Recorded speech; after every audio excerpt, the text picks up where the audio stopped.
ஐலி சீரியலில் அடுத்ததாக என்ன நடக்க போகுதுன்னு ரொம்ப இன்ட்ரெஸ்டிங்கான ஒரு சூப்பரான ப்ரோமோ ரிவ்யூ பார்க்கலாம் வாங்க. என்னோட ரிவ்யூ பிடிச்சிருந்தா ஒரு லைக் பண்ணுங்கள். அயலியும் சிவாவும் வந்துட்டு வர்மாவோட ஆளை கண்டுபிடிக்கிறதுக்காக இந்திராணியோட வீட்டுக்குள்ளே நுழைஞ்சிருவாங்க. கபிலனோட ரூமில் தான் வர்மாவோட ஆள் வந்து இருப்பார். அயலி ஒரு பொய் சொல்லிடுறாங்க, இந்த மாதிரி செக் புக்கை ஒருத்தன் திருடிட்டு போயிட்டான் அப்படின்னு சொன்னதுமே சரின்னு ஒரு ரூமாக செக் பண்ணலான்னு இந்திராணி அயலி சிவாவை கூட்டிகிட்டு போகிறாங்க. எல்லா ரூமும் செக் பண்ணதுக்கப்புறமா கபிலனோட ரூமுக்கு போகிறாங்க. இந்திராணி கதவை தட்டிக்கிட்டே இருக்காங்க. கபிலன் கூட வர்மாவோட ஆளும் இருக்காங்க. இப்போ நான் என்ன பண்ணுறதுன்னு தெரியாமல் கபிலன் ரொம்ப குழம்பி போயிருப்பார், பயந்து நடுங்கிட்டு இருப்பார். இந்திராணி கதவை தட்டிக்கிட்டே இருக்காங்க. உங்கள் அக்கா தானே கதவை தட்டுறாங்க, போய் தர அப்படின்னு வர்மாவோட ஆள் ரொம்ப கேஷுவலாக உட்காந்துக்கிட்டு இருக்க. எங்கேயாவது போய் ஒளிய சொல்லிட்டு கதவை திறக்கலான்னு போகிறாங்க. ஆனால் அதுக்குள்ளே இந்திராணியோட வீட்டுக்கு ஜமுனாவும் செல்லம்மாவும் வராங்க.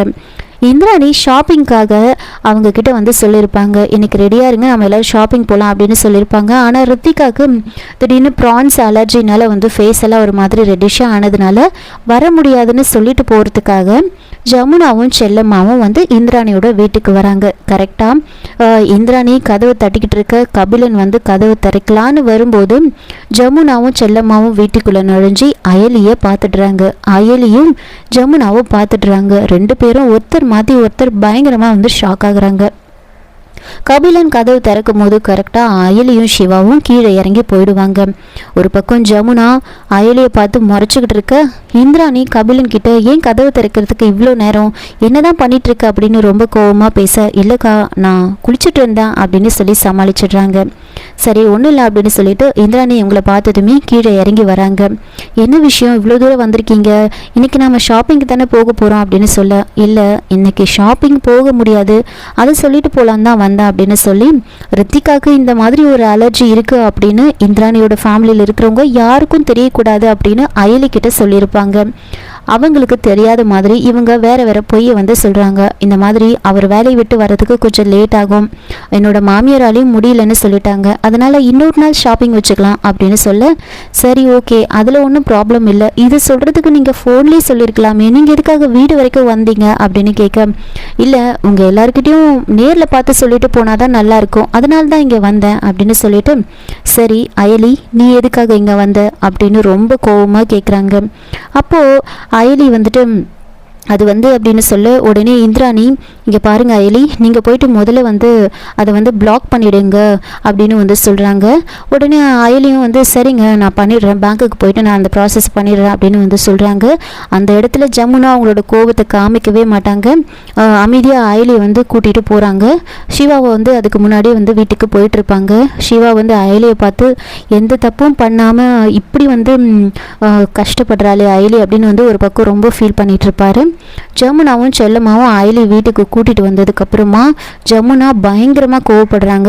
இங்கே பாரு, ஏய் ஒழுங்கா உண்மையை சொல்லு, எதுக்காக நீ இந்திராணியோட வீட்டுக்கு போன அப்படின்னு சொல்ல, உடனே பாட்டி என்னது இந்திராணியோட வீட்டுக்கு இவ போனாளா, என்ன பேசுற நீ அப்படின்னு சொல்ல, ஆமாம் இவ அந்த சிவா கூட சேர்ந்துட்டு இந்திராணியோட வீட்டுக்கு போயிருக்கா, ஒழுங்கா உண்மையை சொல்லு எதுக்கு போன அப்படின்னு கேட்க, ஆளாளுக்கு வேற எதுக்கு போயிருப்பா, என்னோட அலர்ஜியை பற்றி சொல்கிறதுக்காக போயிருப்பா, என் கல்யாணத்தை நிறுத்தணும்னு போயிருப்பா, ஏதாவது பிரச்சனை பண்ணணும்னு தான் இவ பண்ணிட்டு இருக்கா, கல்யாணம் ஆன நாள்லேருந்து இவ என்னென்னவோ பண்ணிட்டு இருக்கா, இந்திராணி கூட பேச ட்ரை பண்ணிட்டு இருக்கா, ஏன் இப்படிலாம் பண்ணுற, உனக்கு என் மேலே என்ன கோவம், என் பொண்ணோட வாழ்க்கையை நீ ஏன் இப்படி கெடுக்கணும்னு நினைக்கிற அப்படின்னு ரொம்ப கோவப்பட்டு பேச, அப்போ பாட்டி வந்து பேசுகிறாங்க, இங்கே பாரு ஜமுனா நீ ஏன் இப்படிலாம் பேசிகிட்டு இருக்க, ஏன் அவகிட்ட இப்படி கோவப்படுற அப்படின்னு வந்து கேட்குறாங்க.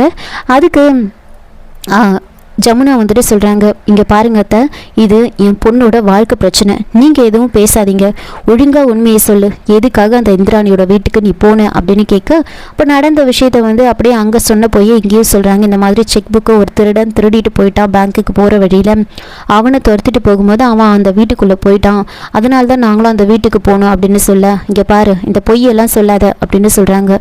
இல்லை உண்மையாக அது அவங்களோட வீடுன்னு கூட எனக்கு தெரியாது, அவங்க கதவு திறந்ததுக்கு அப்புறம் தான் அது அவங்களோட வீடுன்னு எனக்கு தெரியும் அப்படின்னு சொல்ல, பொய்யெல்லாம் பேசாத, நீ தெரிஞ்சே தான் அந்த வீட்டுக்கு நீ போயிருக்க, ரித்திகாவை பற்றி சொல்கிறதுக்காக தான் நீ போயிருக்க அப்படின்னு சொல்ல, அதெல்லாம் கிடையாது, உண்மையாக திருட அந்த செக் புக்கு திருடிட்டு போயிட்டான் அப்படின்னு சொல்ல, அப்போ அவங்க அப்பா வந்துட்டு, இங்கே பாருமா அயலி, நீ எதுக்காக அங்கே போன அப்படின்லாம் எனக்கு தெரியாது, ஆனால் நீ எதுக்காக அந்த சிவா கூட போன, நீ போகிறதா இருந்தால் என்கிட்ட சொல்லிட்டு போயிருக்கலாம்ல அப்படின்னு சொல்ல, நான் உண்மையாக சத்தியமாக சொல்கிறேன், நான் பொய்யெல்லாம் சொல்லலை அப்படி இப்படின்னு வந்து சொல்கிறாங்க. அப்போ ஜமுனா, நான் நம்பவே மாட்டேன், திருடன்லாம் யாரும் திருடிட்டு போகல, கண்டிப்பாக அந்த செக் புக் உங்ககிட்ட தான் இருக்கணும், ஒழுங்கு அந்த செக் புக் எங்கன்னு சொல்லு, கூட அந்த செக் புக்கா அப்படின்னு சொல்ல, அயலி இல்லை திருடிட்டு போயிட்டாங்கன்னு சொல்லிக்கிட்டே இருக்காங்க. இவ போய் பேசுகிறா, அந்த சிவா கூட தானே இவ போனா, அப்போ கண்டிப்பாக வந்துட்டு இவ வந்து ஏதாவது மறைச்சி வச்சிருப்பா, அப்போது அவன்கிட்ட இருக்கணும் அந்த செக் புக்கு, இருங்க நான் போய் பார்க்குறேன் அப்படின்னு சொல்லி நேராக வந்து சிவாவோட ரூமுக்கு போகிறாங்க. அங்கே வந்து தேடலான்னு போகிறாங்க. இங்கே நடக்கிறதெல்லாம் வந்து சிவா பார்த்துக்கிட்டு இருப்பார். அந்த செக் புக் அவரோட வண்டியில் தான் இருக்கும். உடனே ஓடி போய் அந்த செக் புக்கை வந்து எடுத்துகிட்டு அங்கேருந்து தூரமாக ஓடிடுவார். நேராக வந்து எல்லா இடத்துலையும் அந்த செக் புக்கை தேடி பார்க்குறாங்க. பாத்தியா, செக் புக் இல்லை பாத்தியா, உண்மையாகவே திருடன் தான் திருடிட்டு போயிருக்கான், அதுக்குள்ளே நீ ஏன் இப்படி பேசுகிற அப்படின்னு சொல்ல, இல்லை அந்த சிவா தான் இவளை காப்பாற்றுறதுக்காக ஏதோ பண்ணியிருக்கான், கண்டிப்பாக இவ போய் தான் சொல்கிறா அப்படின்னு ஜமுனா வந்து ரொம்ப கோபமாக பேசுகிறாங்க. அயலியை வந்து மிரட்டுவாங்க. இதோட இந்த ப்ரோமோ வந்து முடிச்சிருக்காங்க. என்னோட ரிவ்யூ பிடிச்சிருந்தா லைக் பண்ணுங்கள், மறக்காமல் சப்ஸ்கிரைப் பண்ணுங்கள். தேங்க்யூ.